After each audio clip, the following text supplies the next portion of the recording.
नमस्कार, मी शीतल किचनमध्ये आपलं मनापासून स्वागत आहे। आज मी केलेला आहे आरोग्यदायी पायाचा सूप। चला तर याची कृती पाहूया। हे बघा, इथं मी बकऱ्याचे पाय छोटे छोटे असे तोडून आणलेले आहेत। याला खूप केस असतात असे, त्यामुळे याला 2-3 पाण्याने स्वच्छ धुवून घ्यायचं आहे आपल्याला।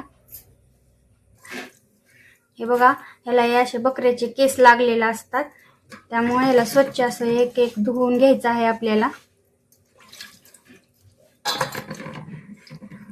वृद्ध माणसांना, लहान मुलांना डॉक्टर सांगतात की विटॅमिन साठी तुम्ही हे पायाचं सूप घ्या म्हणून। त्यासाठी हे खूप गुणकारी आहे। असं पाण्यामध्ये विसळलं की केस आपले सगळे असे निघून जातात। ह्याचे पायाचा असल्यामुळे याला केस खूप असतात चिकटलेले, त्यामुळे असं 2-3 पाण्याने व्यवस्थित असं आपल्याला धुवून घ्यायचं आहे। विटॅमिनची कमतरता असल्यानंतर हे खूप असं चांगलं आहे सूप। हे केस निघत नाहीत, त्यामुळे आपण याला थोडंसं ज्वारीचं किंवा गव्हाचं पीठ टाकून असं चोळून घेऊया, जेणेकरून हे केस सगळे निघून जातील। हे थोडं कष्टाचं आहे, याला हे खूप धुवावं लागतं, नाहीतर हे ज्यांच्यासाठी विटॅमिन कमी आहे, ज्यांना गुडघ्याचा त्रास आहे, त्यांच्यासाठी एकदम वरदान आहे। हे गोळ्या खाऊन जेवढं आपल्याला विटॅमिन भेटत नाही, तेवढं या 2 आठवड्यामध्ये 2 वेळेस हे जर सूप पिलं तर तेवढं विटॅमिन आपल्याला भेटून जाईल।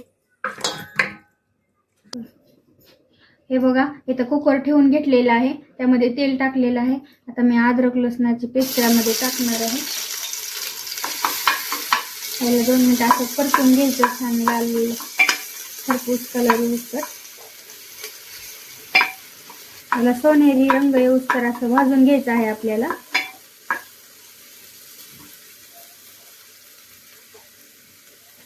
हे नॅचरल आहे, यामध्ये आपण दुसरे कुठलेच मसाले किंवा काही ऍड करणार नाही आहोत।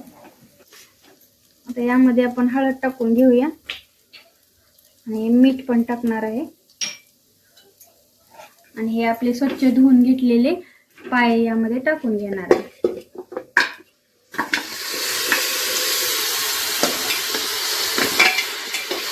याला 2 मिनिटं असं हलवून घ्यायचं आहे, आणि एकदम छान हाताला हात चिटकतील, बोटाला बोट इतकापर्यंत याला आपण शिट्या घेऊन घ्यायचे आहेत। छान शिजलं पाहिजे आपलं हे।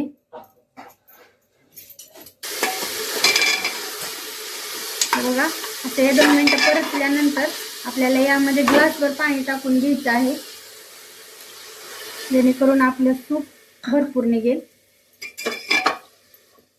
आता याला आम्ही 4-5 शिट्ट्या घेणार आहे। यात कोणत्याच प्रकारचा मसाला नाही, हे एकदम नॅचरल घरगुती पद्धतीने बनवलेलं सूप आहे। त्याला आता लावून घेतलेलं आहे, मी 4-5 शिट्ट्या घेणार आहे ह्याला आता।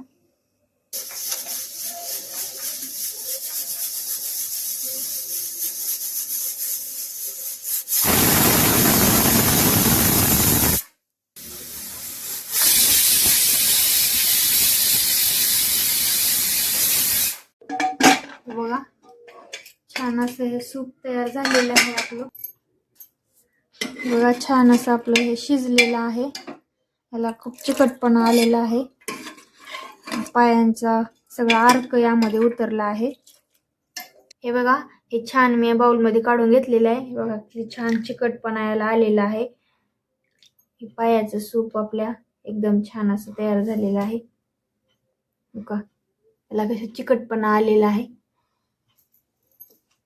असा चिकटपणा आला की समजायचं की हे एकदम छान शिजलेलं आहे, आणि या हाडांचा पूर्ण अर्क यामध्ये उतरलेला आहे। हे एकदम गुणकारी आणि घरगुती पद्धतीने बनवलेलं असलं एकदम छान आणि एकदम मस्त लागतं हे पेताना पण। रेसिपी आवडली असेल तर नक्की लाईक करा आणि कमेंट करून मला कळवा। घरची चव आवडली असेल तर लाईक करा, कमेंट करून नक्की कळवा। तुमच्या शब्दांनीच आमचा उत्साह दुप्पट होतो। आईच्या हातची चव, घरगुती रेसिपी आणि खास टिप्स पाहण्यासाठी आमच्या चॅनलला सबस्क्राईब करा, बेल आयकॉन प्रेस करा, म्हणजे नवीन व्हिडिओची सूचना सर्वात आधी तुम्हाला